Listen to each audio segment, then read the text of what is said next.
찬양의 기쁨이 있는 오후 예배 오신 여러분 축복합니다.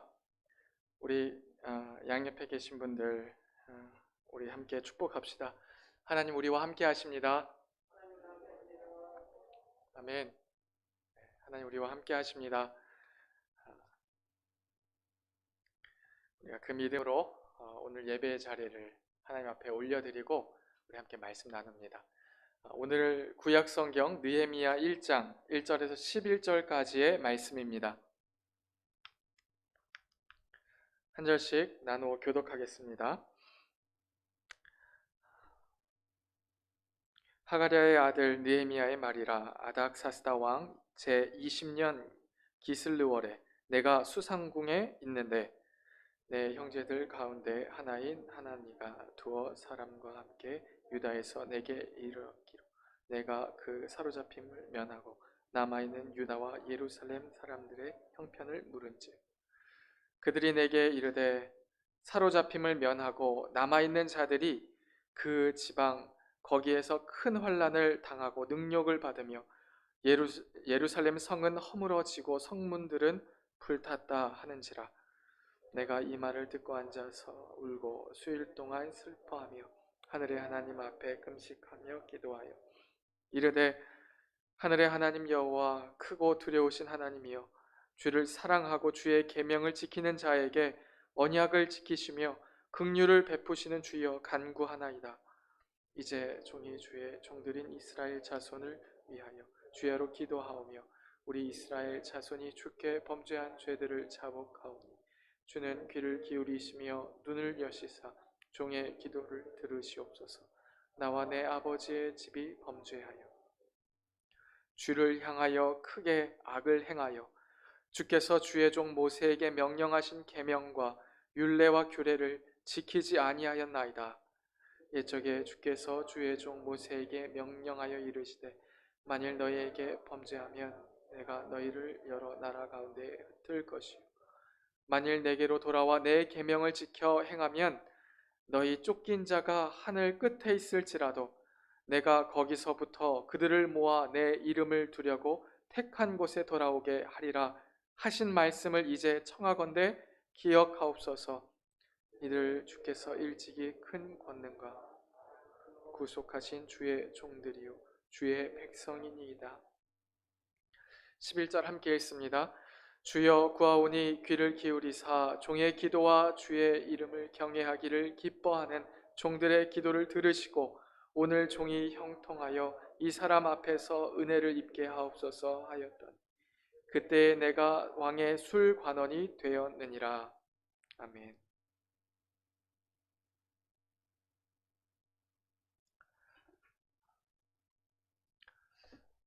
마운틴맨이라고 하는 영화가 있습니다. 인도의 만지히라고 하는 이 한 사람, 실제 인물인데 이 사람을 대상으로 한 영화인데요. 이 마운틴맨을 번역하면 뭐 산악인 이렇게 할 수도 있죠. 근데 이 영화는 산을 타는 이야기는 아닙니다. 오히려 산을 부수는 이야기입니다. 인도의 한 북부 마을에 큰 돌산 앞에 작은 마을이 있었는데 이 마을이 도시하고 이제 멀리 떨어져 있다 보니까 이 돌산을 건너서 가려면 60km 가까이가 걸리고 돌산을 뚫으면 6km면 되는 거리였습니다. 근데 이 돌산이 너무나 크니까 사람들이 이 돌산을 어떻게 할 바를 모르고 내버려 둔 거죠. 영화에서는 이 주인공의 이제 아내가 이 돌산을 오르다가 넘어지고 맙니다. 그래서 크게 다치는데 남편인 이 만지희가 돌산 너머의 마을의 의사를 데리러 갔다가 시간이 너무 지체돼서 결국에 이 아내가 죽고 그리고 이제 그의 평생에 이 돌산을 내가 뚫어 길을 만들이라고 하는 사명을 가지고 영화에도 등장하고 실제도 그 일이 있는데 실제 어떤 일이 있었냐면 이 남자가 이 돌산을 결국 뚫어냅니다. 22년 동안 이 돌을 부수고 산을 부숴서 60km 가까이 돌아가야 할 길을 16km, 15km면 갈 수 있는 길로 뚫어내고 정부에서 그의 모습을 굉장히 기이하게 좋게 여겨서 그를 기념하여서 이 뚫은 길에 도로를 내서 지금도 그 길에 차가 다닌다고 합니다. 사람이 어떻게 산을 옮길까, 산을 부술까, 우리가 이렇게 생각할 수 있지만 정말로 뜻을 품고 마음에 새기면 산까지도 옮길 수 있다는 것이죠. 예수님은 제자들을 향해서 너희에게 겨자씨만한 믿음이 있다면 이 산을 들리어 바다에 던지우리라 말씀하셨습니다. 그것은 그냥 하시는 말씀이 아니라 진리입니다.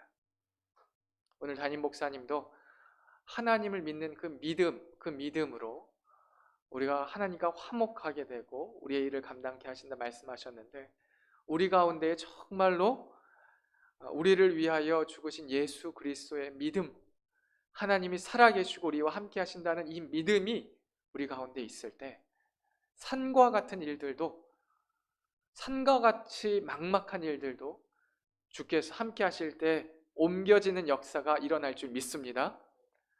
오늘 본문의 말씀을 저는 그러한 부분에서 조명해서 같이 보려고 해요. 느헤미야 하면 우리가 제일 먼저 떠올리는 것은 성벽을 재건하는 일입니다. 실제로 이 느헤미야는요, 크게 두 가지의 사건이 등장합니다. 첫 번째는 성벽을 재건하는 것이고요, 두 번째는 그 성벽 안에 살고 있는 이스라엘 민족의 마음과 영혼을 새롭게 하는 것입니다. 제가 이스라엘의 성지순례 갔을 때 예루살렘의 이 돌들을 보면요, 굉장히 놀랍습니다. 그곳에서는 아직 이 다윗 시대 때, 솔로몬 시대 때 건축했던 솔로몬 성의 한 벽이 남아져 있어요. 그것을 이제 통곡의 벽이라고 부르는데 길이가 굉장합니다. 근데 그 하단 부분을 보면요, 돌이 사람 몸보다 훨씬 더 큰 돌이 있습니다. 그 돌들이 서로 이렇게 쌓여서 큰 벽을 이룹니다. 그런데 성전 한 벽도 이런데 성벽이라면 얼마나 더 컸을까 생각을 해봅니다. 그런데 한 귀퉁이만 쌓아오르는 것이 아니라 이 이스라엘, 예루살렘 전체의 성벽을 쌓아 올린다 생각한다면 그 공사가 얼마나 크고 방대한가 우리는 생각해 볼 수 있습니다. 그것은 어떻게 보면 쉬운 일은 아닐 거예요. 여러분, 벽돌을 한번 쌓아 보신 적 있습니까? 저는 군대에 있을 때 이 돌을 쌓아 가지고 하는 그러한 진지보수라던가 아니면은 대민 훈련을 나가서 거기에서 지역 주민을 돕는 일에 이 벽을 허물거나 세우는 일들을 해본 적이 있는데 정말로 많은 노력이 필요합니다. 느헤미야는 어떻게 이 일을 했을까? 그리고 이 일을 했을 때 그가 그 성벽만을 세우는 것으로 끝나지 않고 그는 성 안에 살고 있는 사람의 마음의 문제까지도, 영혼의 문제까지도 살피어서 하나님 앞에 놀라운 영광의 열매를 올려드립니다. 저는 이것이 오늘날 우리의 사역과 굉장히 많이 닮아 있다 봅니다. 하나님께서는 우리 각 사람을 리더로 세우십니다. 나는 아니요 이렇게 말할 수도 있겠지만 여러분이 각각의 가정에서나 교회에서나 어떠한 공동체에서 분명 리더로 세우세요. 근데 그 세우신 목적은 단순히 내가 뭔가 더 이름이 나기 위함이 아니라 하나님의 나라를 중수하기 위하심입니다. 나의 가정에서도 허물어진 모습들을 봅니다. 어떤 이가 하나님을 떠나기도 하고 하나님과 멀리 있기도 하고, 또한 우리 자신만을 보더라도 우리 자신이 온전한 예루살렘 성이나 단단한 하나님의 도성과 같은 모습이 아니라 어느 한 부분은 허물어져 있는 거예요.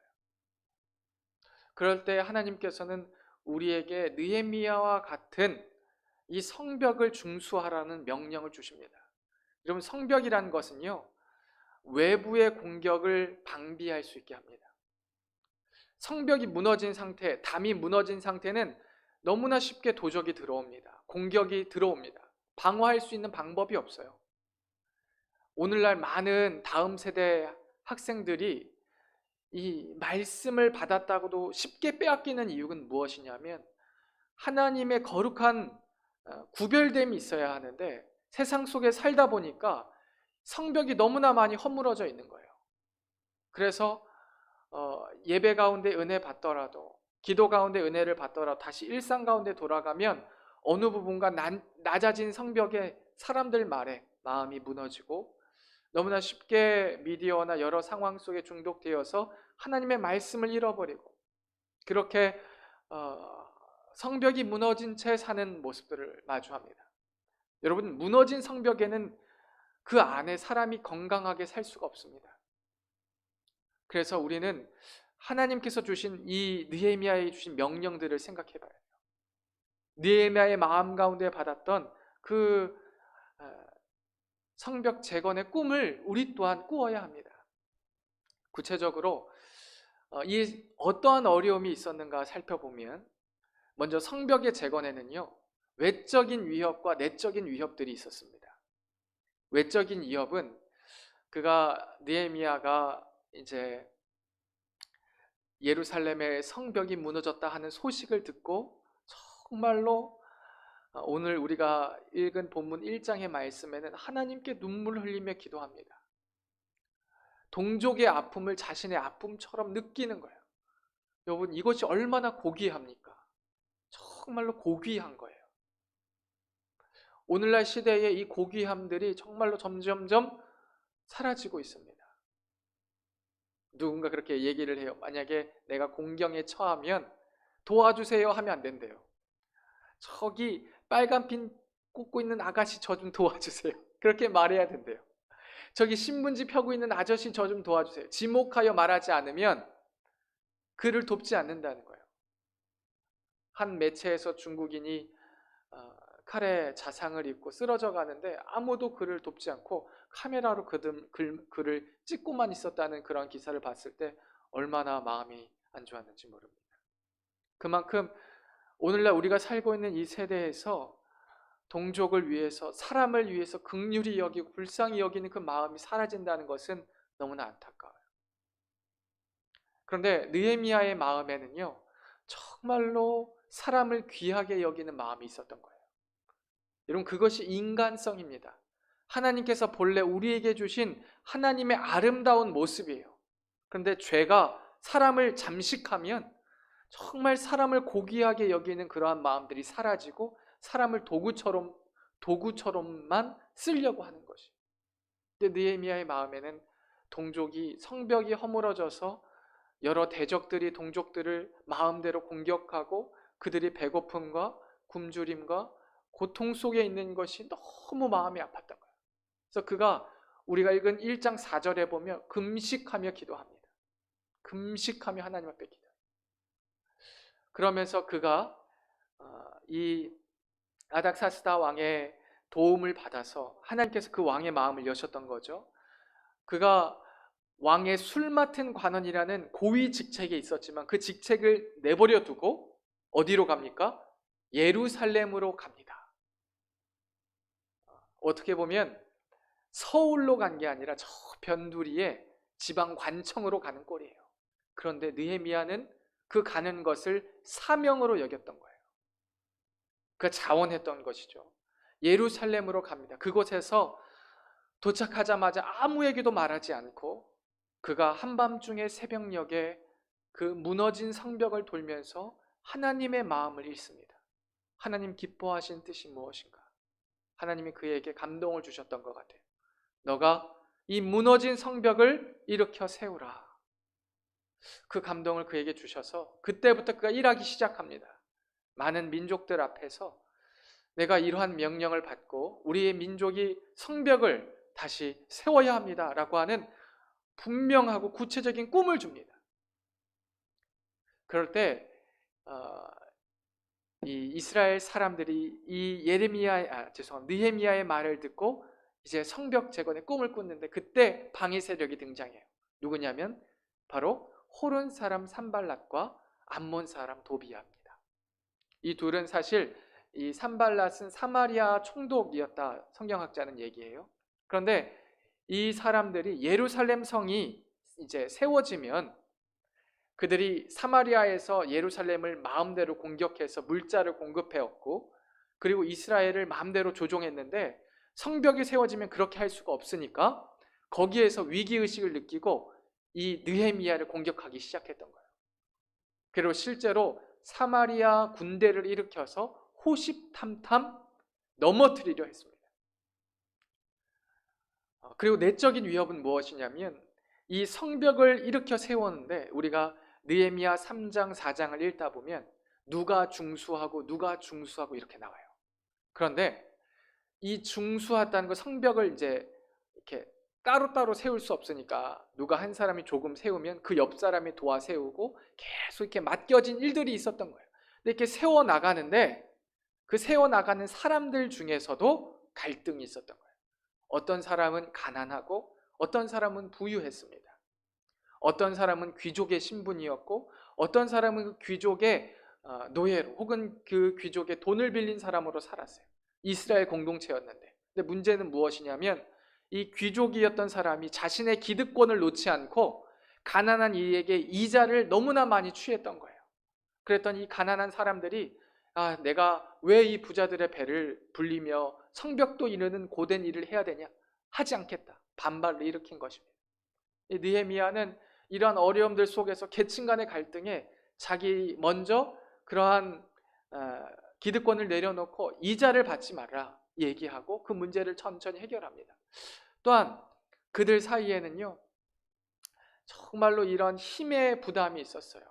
그럼에도 불구하고 이 느헤미야가 했던 방법들이 있었고, 또한 느헤미야 개인적으로도 몇 번의 암살 시도가 있었습니다. 산발락과 도비아가 너희가 성을 쌓으면 이 페르시아의 왕에 적대하려 하는 것이 아니냐, 내가 왕에게 고발해서 너를 치러 오겠다, 그렇게 느헤미야를 공격하기도 하고, 그리고 너가 이 편지를, 왕에게 보낼 편지를 내가 너에게 줄 테니까 잠깐 바깥으로 나와라, 나오면 이 느헤미야를 죽이려고 했던 거예요.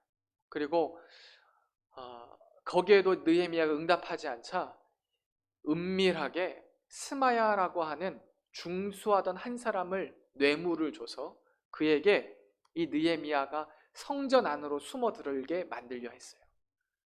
대적들이 암살하러 오니까 너가 성전에 숨어서 거기에 있으면 안전할 것이다. 근데 그것은 하나님께 범죄하고 이 느헤미야도 마음에 두려움이 생기는 일이었어요. 근데 그것을 느헤미야가 하나님께 죄를 짓는다는 것을 알았기 때문에 거부했어요. 그러므로 이 암살 사건을 이겨냈죠. 근데 이처럼 외적인 이 위협과 내적인 위협이 끊임없이 이 느헤미야를 공격하고 성벽 재건을 막았던 거예요. 뿐만 아니었습니다. 이 성벽을 세운 다음에 안에 살고 있는 이스라엘 사람 역시도 그들이 영적으로 혼합주의에 빠져 있었어요.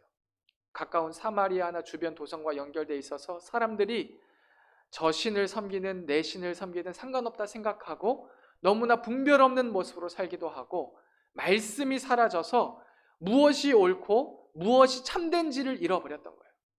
그래서 우리가 느헤미야서를 읽다 보면 성벽이 건축된 것은 52일 만이었습니다. 6장 하반절에 보면 나와요. 7장 3절까지가 성벽의 재건이에요. 근데 봉헌식을 하지 않습니다. 그가 성벽이 다 재건된 이후에, 말씀이 회복된 이후에 비로소 하나님 앞에 성벽 봉헌식을 합니다. 이런 어려움들이 성벽의 재건과 언약의 갱신 사이에 어려움들이 있었던 거예요. 여러분, 우리에게도 마찬가지입니다.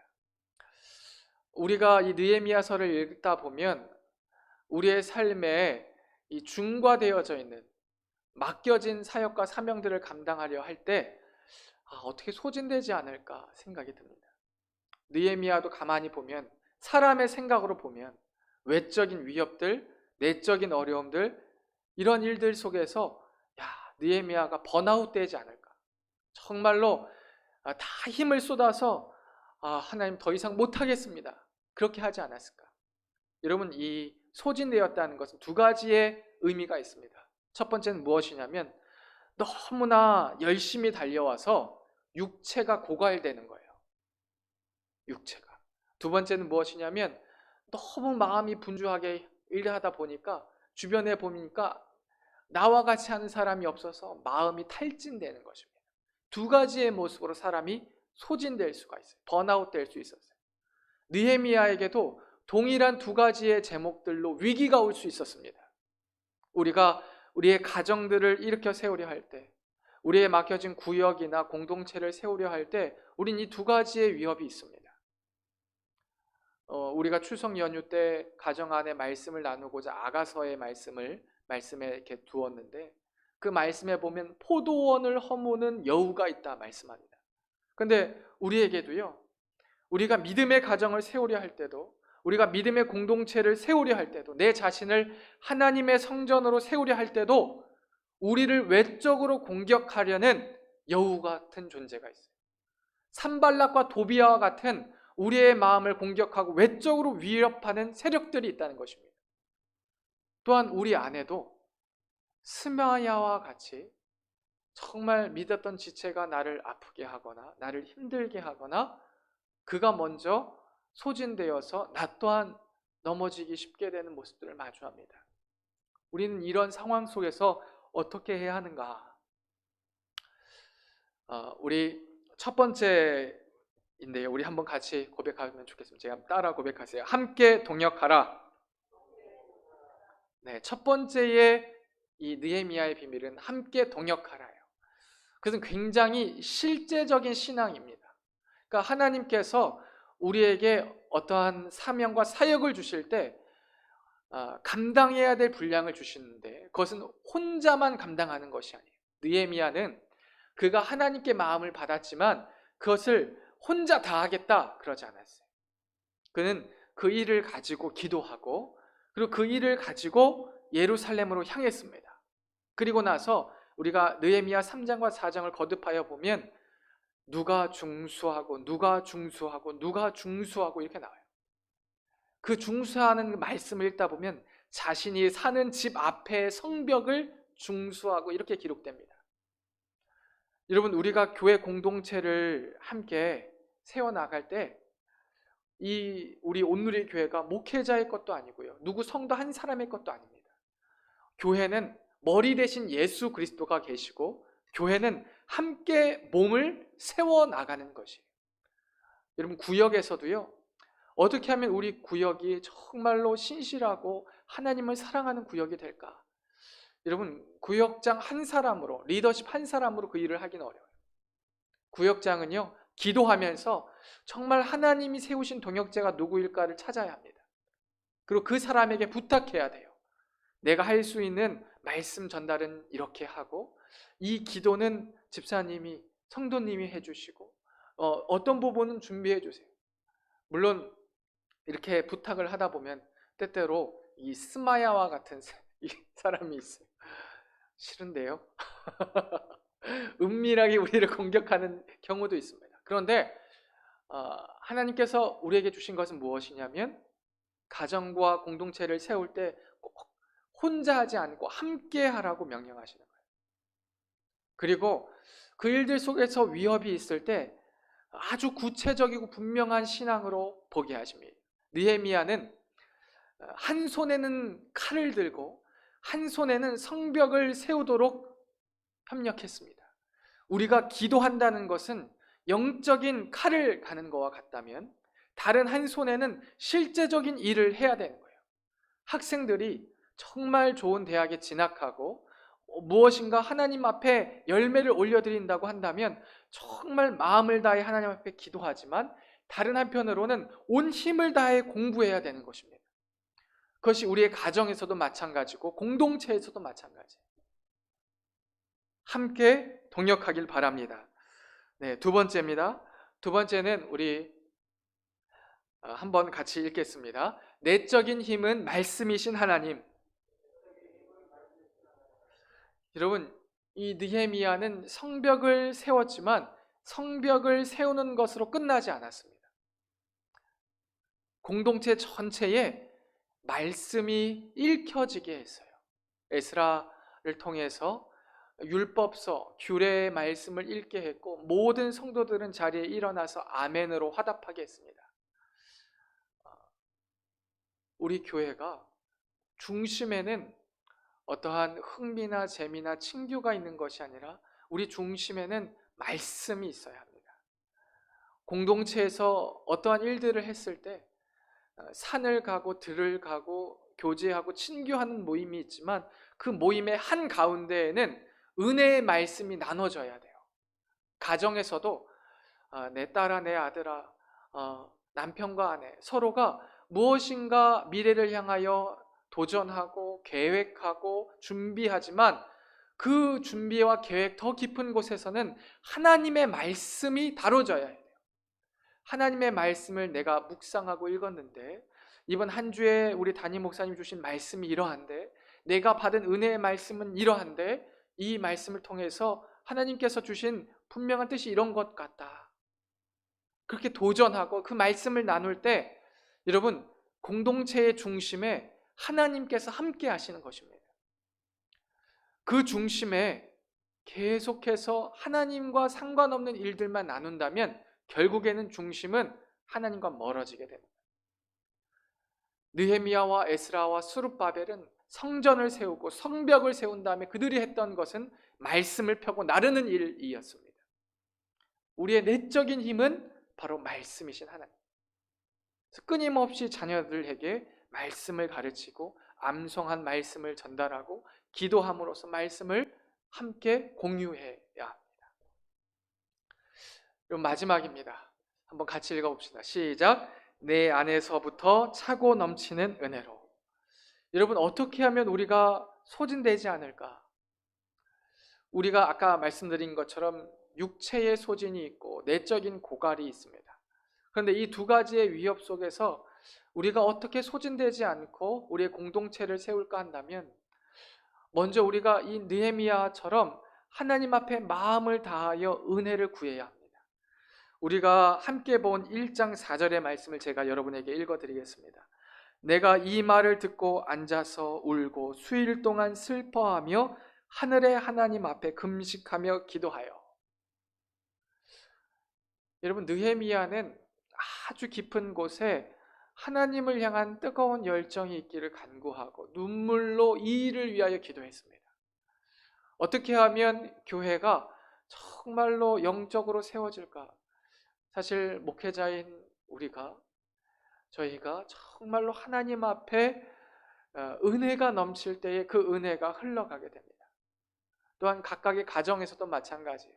각각의 부모님이, 각각의 리더십들이, 구역장이 정말로 하나님의 은혜에 젖어 있을 때에, 십자가의 그 사랑에 있을 때에 그 은혜와 그 능력이 흘러가게 되는 것입니다. 우리가 누군가를 위하여 중보할 때에 우리의 마음이 메말라 있으면 중보하기보다 원망할 때가 많이 있습니다. 그를 향하여 정말 하나님의 타는 목마름으로 기도하고 성벽을 재건하여 손을 뻗기보다 그는 왜 그럴까 비난할 때가 있습니다. 우리가 정말로 하나님 앞에 물론 상황들을 객관적으로 보고 그를 어떻게 도와야 할까를 면밀하게 생각하는 것은 맞지만 정말로 중요한 것은 우리가 먼저 하나님의 은혜에 젖어 있어야 합니다. 주님께서는 메말라 있는 사마리아 여인을 먼저 부르셔서 저 산에서도 말고 이 산에서도 말고 너가 영과 진리로 예배할 때 하나님께서 그 예배를 받으신다. 그렇게 그 여인에게 말씀하시고 내 앞에 있는 이가 누군지 안다면 내가 영원토록 마르지 않는 샘물을 경험하게 될 것이다 말씀하십니다. 그때 이 여인이 예수 그리스도를 구주로 영접하고 그릇을 내버려 두고 동네에 가서 예수 그리스도를 전하지 않습니까? 우리에도 세상의 목마름을 채우기에 바쁜 것이 아니라 우리가 엎드려서 하나님 앞에 기도하고 정말 우리가 먼저 말씀으로 새로워지길 간구할 때 하나님께서는 우리의 메마른 마음을 먼저 적시시고 느헤미야와 같은 눈물을 주셔서 내가 어디에 성벽을 재건해야 할지, 내가 누구를 위하여 성벽 돕는 일을 함께 해야 할지, 누구를 동역자로 삼고 어떠한 말씀을 날러야 할지 가르쳐 주실 것입니다. 사랑하는 여러분, 우리가 먼저 은혜에 충만하여서 이 일을 감당하길 간절히 부탁드립니다. 우리 함께 이 시간 찬양하고 하나님 앞에 기도합시다. 시선이라고 하는 찬양인데요. 주님, 내가